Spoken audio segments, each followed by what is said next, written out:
Biyahe kasama si DJ Lala, aarangkada na. Well, anyway, my love, it's about time para basahin na natin ang kwento na sinend sa atin sa DJ Lala Banderas Facebook page. Ito po ang biyahe ng buhay ng isa nating kabisyo na tatawagin nating si Charlie.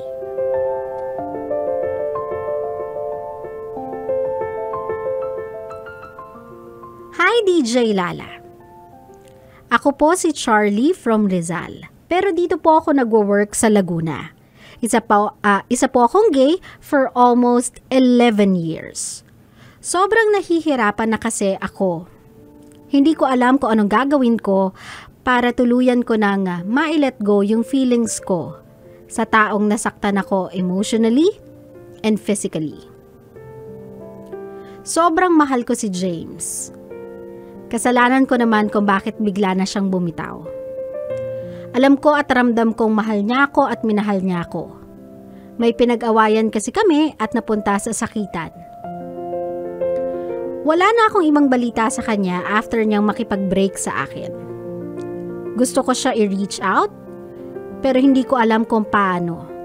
Di ko mailabas, pero sobrang miss at mahal na mahal ko pa din siya. Sana matulungan mo ako kung anong gagawin ko. Thank you and more power to your show.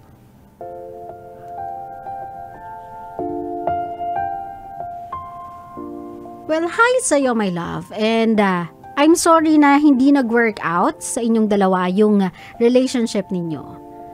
Yun kasi yung consequences of committing mistakes, my love. Some people can be forgiving sa mga pagkakamali natin. Some people will understand. Some people will give us another chance to prove ourselves sa relationship, but some people won't. Kapag nagawa natin sila ng pagkakamali, we cannot expect them to forgive us. We cannot demand second chance. We cannot tell them na, uy, lahat naman tao nagkakamali diba? Tao lang naman ako dapat bigyan mo ko ng pagkakataon. Kung mahal mo talaga ako, bibigyan mo ko ng pagkakataon. I'm sorry but that's not how it works. I hope na ganun nga siya.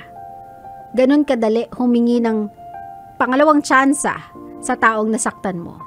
Sa taong nagawan mo ng mali. Pero it's not like that If you wanna reach out to the person, by all means. Diba? Medyo advanced na yung technology natin ngayon. There are a lot of ways, a lot of platforms to search for that person. Pero if there's one thing I know is true, my love, mahirap hanapin ng isang taong ayaw magpahanap. Mahirap makausap yung isang taong ayaw kang kausapin. Mahirap hagilapin yung isang taong ayaw ka ng sulyapan muli.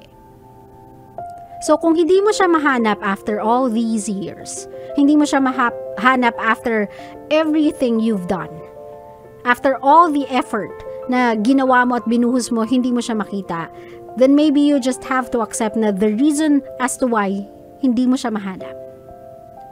The reason as to why hindi mo siya mahagilap.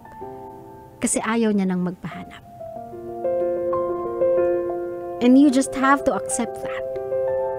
Kasi hindi porkit ginusto natin yung taong makausap muli, makakausap natin sila Hindi porkit ginusto natin ng time for us to explain yung mga nagawa natin nung nakaraan.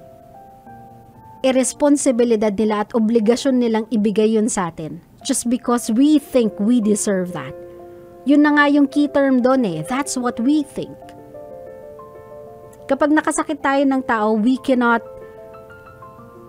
expect them to react the way we expect them to react. Like for example, kung ikaw ang ilalagay doon sa sitwasyon at mapapatawad mo siya, matatanggap mo yung explanation, bibigyan mo siya ng second chance, that's you, my love. Hindi mo pwede i-expect yun sa isang tao. Magkakaiba tayo ng way ng pagtanggap, ng sakit, ng pain. And we cannot accuse someone and we cannot blame someone for the way they choose to mend their broken hearts. Hindi natin sila pwedeng sisihin sa paraang alam nila para pahilumin yung sugat na ginawa mo sa kanila. So kung ang ginawa niya is completely kalimutan ka, completely cut all the ties leading to you, cut all the communication para ma-reach mo siya, that you have to respect. That you have to accept. And that should make you realize na in life, hindi lahat nabibigyan ng second chances.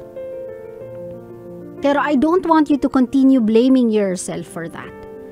Sabi nga natin, in every ending sa isang relationship, it will always take two to tango. Laging dalawang taong nagdedesisyon kung magtatapos ang isang relasyon. Hindi yan nakabase sa isang desisyon lamang. It's either tatanggapin mo yung desisyon na yun o ipaglalaban mo. That has always been a choice within a relationship.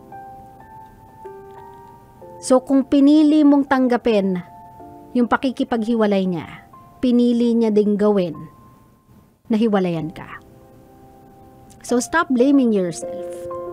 Okay na na-recognize mo, na-realize mo na meron kang pagkakamali. Maybe that can change you.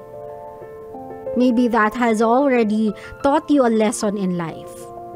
And maybe that will remind you never to do it again. Kasi you know how it feels like kapag nawala sa iyo yung taong mahal mo.